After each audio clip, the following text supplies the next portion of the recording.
Morning. Lovely to see you out here. Let me not waste any time and show you the world of the back garden.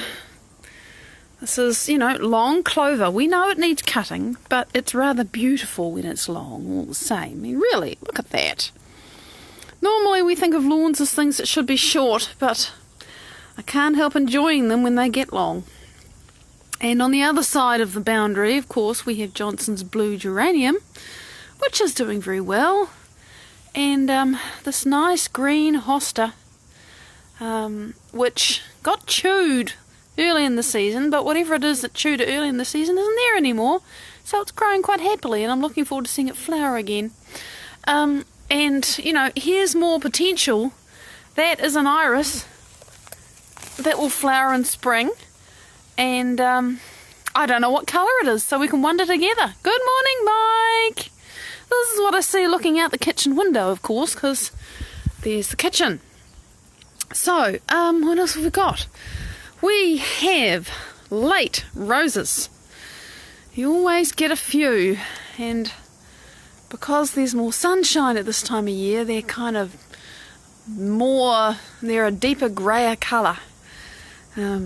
Here we go. I mean, they're more often like this in spring. Morning, Jen. It's great to see you. Let's have some focus here, camera. Sort it out. Come on. There we go. So they look more like this in spring, but and there's another one. It's so grey, and there's a reason why this thing is called Veilchenblau, as in, I think, blue veil. But a lot more purple this time of the year, just because of how much sun there is, I think. What else have we got? The soldiers and sailors are still there, but you can see the foliage is looking a bit old now. Still beautiful though. I love this, and I enjoy all of it. There's things that will come up here in spring. There's weeds, yeah, that's normal. There's a tall piece of grass that I haven't cut off, and still the hydrangeas are carrying on being amazing with their different colours and their ageing process, and it's just lovely. And we have lots and lots of Nigella.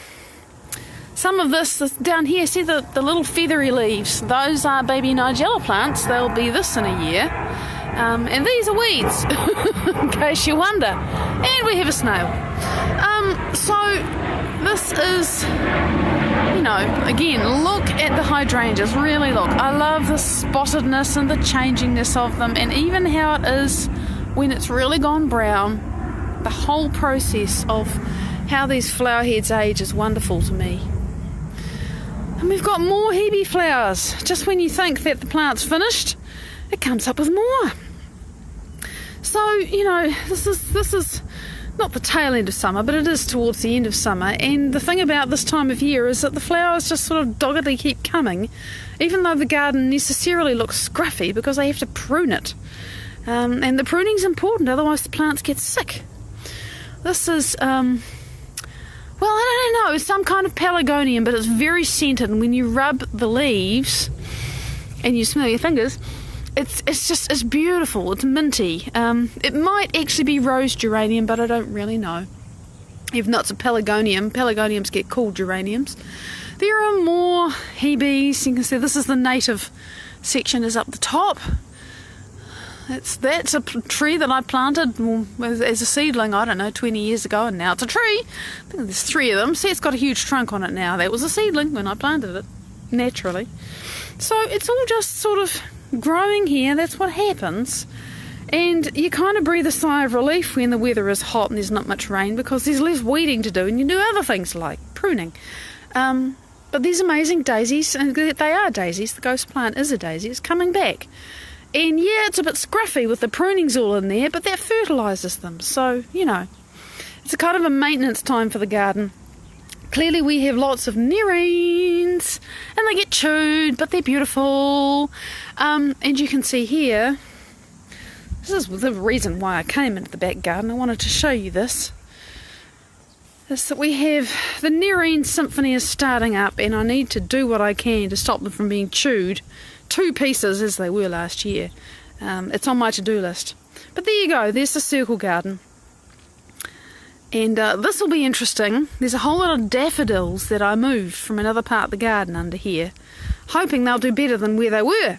So, that's our little garden ramble. Good morning, Carmelina. Good morning, Julian. Good morning, Andrew. It is lovely to have you here with me, with us. And Lynn, good morning. Good evening to you on the other side of the planet. So I was thinking, it's Transformation Thursday, by the way. That's what I've just started calling it. It's my experiment. Can we do transformations on Thursday? We have Technique Tuesday, but it's kind of nice to do things together and create together in the field, even if you only have 20 minutes. So why not? And now the sun's come out. I knew I'd need a hat. Oh, well, never mind. So I just tuned in and thought, well, what does the field, the universe, the greater mind have in mind and in heart for us today? And I got the sense of love, and I thought, well, that's fine. What? And I was reminded of something that I've been doing myself recently, and I've talked about it a lot. There's a big little meditation that takes 15 minutes that Joe Dispenza did in March when COVID-19 became a big deal, and he called it Go Love 20 because he wanted a positive virus to spread around the world. And I don't know how many people have been significantly touched by Go Love 20, but it certainly has really helped me create change. No, it's not even all Friday. I could call it Fantastic Friday, Andrew. I don't know. Thanks for making me laugh. So, anyway, the whole principle upon which this big little meditation stands is the idea that giving love to someone else is going to help you feel love yourself.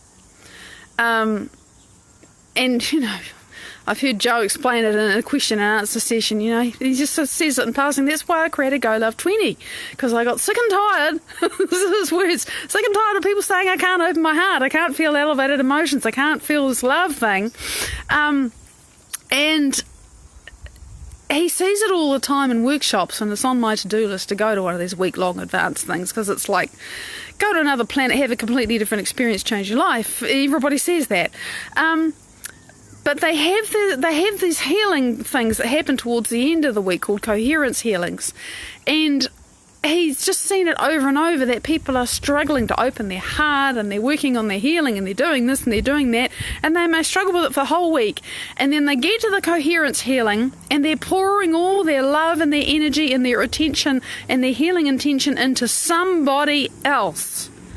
And as they are doing that, their own healing materializes powerfully. There's just so many stories of people that has happened, and they're just the ones that have told the story.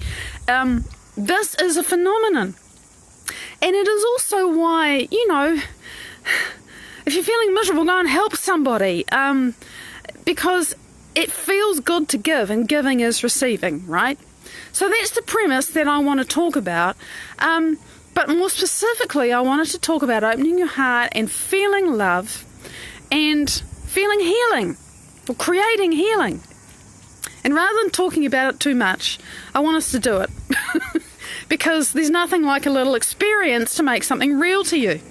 So the thing we have to do, and we'll just take a little minute to do, is to choose a target, right? You have a choice. Oh my God, you have a choice. Do you want to what do you want to feel? Do you want to receive love? Do you want to receive healing? Just, you'll know. You already know. You've asked yourself the question, you know. Same thing, by the way. Fundamentally the same thing. Okay, now, pick someone or something or some place, even an animal, a memory, a future you'd like to have. Pick something to either love on or to send healing to. Pick someone that you know is in a lot of pain if you want healing, or someone who has the same condition as you, or someone that you just would like to feel better about life in general, or someone that you know is feeling really low and you'd just like them to really feel some love. Choose somebody or something, or a pet that you love or whatever, to send love or healing or whatever it is to. Right. And I pretty much know you've done that by now.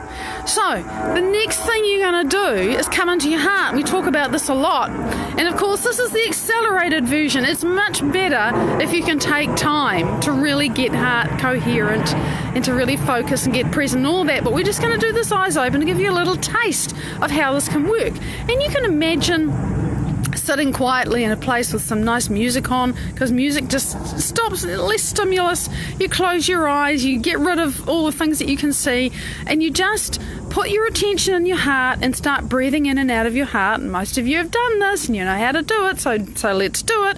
And if you haven't done this before and you're thinking, who the hell is this person, what the heck is she talking about, we're generating heart coherence. And heart coherence, without talking about what that is, happens when you put your attention in your heart and you breathe in and out of there. And it's a lot of science about it. And if you don't believe me, look up the Heart Math Institute. They've been studying it for, 20, 30 years. And it produces measurable effects in the human body. Just doing this for 10 minutes 3 times a day. Putting your attention in your heart and intending to generate an elevated emotion, which is what we're going to do if we're sending love to someone or if we're sending healing to someone, right? So this is what this is based on, really. So come into heart coherence, put your attention in your heart. And if your attention wanders off and thinks, oh, that person is sick, or my body's hurting, or I don't have the money, or whatever it is, you just keep putting your attention back there. It's like herding cats. Keep putting your attention back into your heart and breathe in and out of there. Just breathe in and out of there. You've got to do it for long enough that you start to feel some kind of shift inside yourself. And that can take some practice, believe me. Heart coherence was not something I could easily do for a long time. My heart was jammed shut. That was the problem, and I didn't know. But you have to start somewhere. So just have the intention and don't sweat if you're thinking, I don't feel anything. I still don't feel anything. What the hell is she talking about? I don't feel anything. It's all right if you don't feel anything. Just have the intention. Put your attention here, inside the centre of your chest, not just on the front of it, inside the centre of your chest, and breathe in and out of that space. And I remember when I started doing this, it felt really weird. It felt inside out and upside down, but I just did it anyway because I knew that there was a good reason to do it. So keep that awareness going. And breathe in love, or breathe in healing, whatever it is that you desire. You are going to breathe it in from around and outside and around you, from the universe, right? Not from anything else, but from the universe. So you're starting to put your awareness out around you and allowing whatever it is that you desire to come into you, not because you're wanting it for yourself, but because you're generating a store of it to send to somebody else. So you can imagine filling up a cup, or your hands are filling up with light or with love or with healing or whatever it is.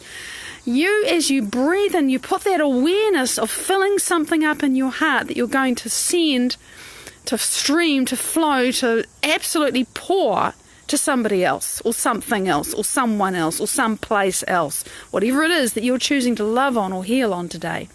Just keep breathing and put the attention there, and imagine that there is a charge of something beautiful, of love, of healing, of compassion, of gratitude, that you can just do this by choosing. You can build up love in your heart simply by paying attention and doing this, and you can, and we do. So keep doing it. Keep doing it. Breathe in and out, and make the breaths longer and slower. Don't force them. Just gently lengthen the breath out. And breathe in love. And let it fill you. And as you start to feel some idea that something might be changing, and you don't have to feel ecstatic, you don't have to feel anything, so don't sweat if you're thinking, oh, what the hell is she talking about? Because you don't always feel it to start with. And I mean to start with, for however long it takes. But just have the intention that something's building up, and let you, in your imagination, imagine a glow or some warmth. Love always feels warm to me. Healing always feels warm, although some people, it feels really cool. It calms things down if there's inflammation. Imagine it building within you. You're just breathing in the love and the healing that you are building and creating to send to someone, something else. Just do that. And as you do, and I can feel it shifting now, as you do, even if you start off feeling like crap, tends to be a kind of a softening and an easing, and you might not feel ecstatic and you might not feel like smiling, but something kind of softens a little bit and it gets easier just to imagine that there is something in the center of you that is building up a bit more energy, a bit more love, or a bit more healing, a bit more power, a bit more connection with who you really are, because this is you that you're actually building up and generating here.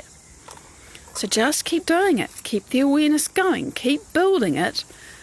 And realize that you are building your own energy field. As you do this, you can't help but build your own energy field as you generate more energy to send to someone else. And you might be thinking, well, when the hell am I going to send to someone else? When I can feel that the energy is built enough, that's what. Because I can feel it. And I can feel it building in you. I can feel it building in the combined field that we are holding together now, and also whenever you're listening on replay, it's all now, right? So I can feel the combined charge of what we are all creating together beginning to assemble itself. And it's not a bad charge, it's a good charge. It's like light that's building up. It's like warmth, it's like healing, it's like love, it's like compassion, it's care, it's power, it's empowerment. All of these things are building up as we put our attention on them. And I can feel it. And I know you can too. In some way, something starts to shift just a little bit as you do this, even for the very first time. And it's okay if it's strange and you think, I don't know. If you don't know what to expect, that means you're having a new experience. It's great. Stay with it. Don't expect it to be something that you understand. You haven't done it before. Expect it to be a bit weird. That's good. Weird is good. So, let the charge and the strangeness and the love and the healing and the warmth and the power and everything else, and it's a river of love, and you slowly build up a dam, and there are cracks and trickles, and sometimes you are just going to open one of the sluice gates. You don't even have to blow it up, although you can. But how about just opening one of the sluice gates and letting some of that good stuff out? Because then all the land gets watered.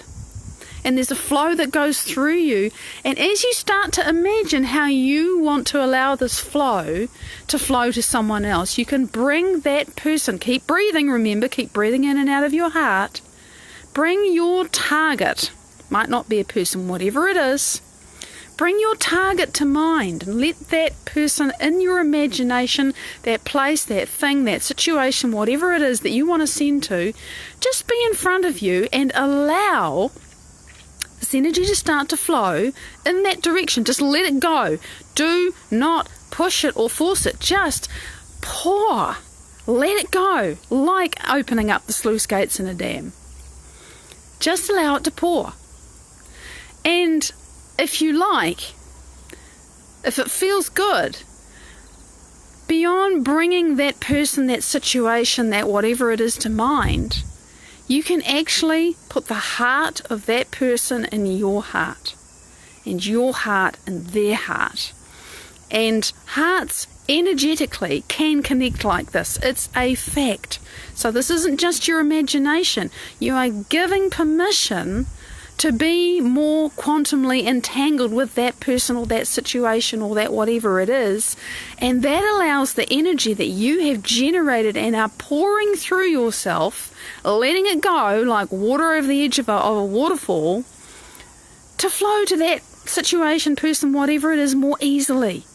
Because you are just giving and you just want that person to feel better. Or you want that person to feel love, or you want that piece of land to be healed, or you want that situation to just get better. And you just, all your love and your intention and your desire for everything best, the highest good, the greatest outcome, just pours through you. And you just open your heart to that situation improving. Just letting it go and letting it flow through you with no expectation. None at all. You don't need anything to change because you're just giving. You're just letting this energy flow through you. And what happens to what happens when the sluice gate gets opened is that the place where it runs down gets wet. And the more you let this energy flow through you, the more you feel it yourself. And you just stay with it and keep breathing and keep intending and loving and pouring yourself, your intention for that person, that situation's highest good, greatest outcome, best possible way for things to be, to flow. And you can imagine it roaring and pouring through you, a torrent, but it's coherent. It's not a raging torrent. It's not like a hurricane. It's like a laser. All of those, with a laser, all of the light that's in the laser is the same frequency, and it's coherent. And it's very, very focused, and it's very powerful, and it's pure. It's not like normal, incandescent light, for example, where all the wavelengths are all different, the 6s and 7s. A laser is much more powerful.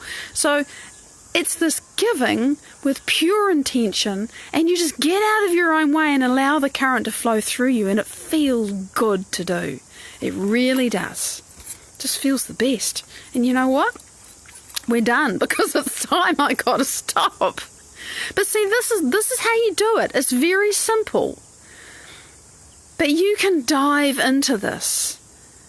And the more you do it with the greater intention, and you stay present with it, and you bring, and you see the cats weren't scattered around as much by the time we finished as they were when you started, the more you practice this, the easier it gets. And if you want to try it with Joe's beautiful 15-minute little meditation, then go to YouTube and look up GoLove20, GOLOV20. You'll find it. And it's powerful. It has helped me transform myself. So that's what I wanted to share today. And I finally remembered, because I wrote myself a thing and read, to remember, if you like YouTube and you would like to subscribe to me on YouTube, then please do. Because one day I'm sure that'll be a really good thing. Right now it's just, and by that I mean that I'm not busting myself to build the channel, but the value of being there is that you can search the videos, whereas on Facebook it's hard to find stuff. You can look for things that you're interested in and go back and see who I used to be, because the feed there started at the beginning of last year, so you can see how much I've changed, and you can see how much you've changed probably too. So yeah, if you want to support me there, that would be brilliant. Thank you so much for creating with us today. It's a team effort, and we did a great job. Big love. I'll see you tomorrow on Fantastic Friday. Bye-bye.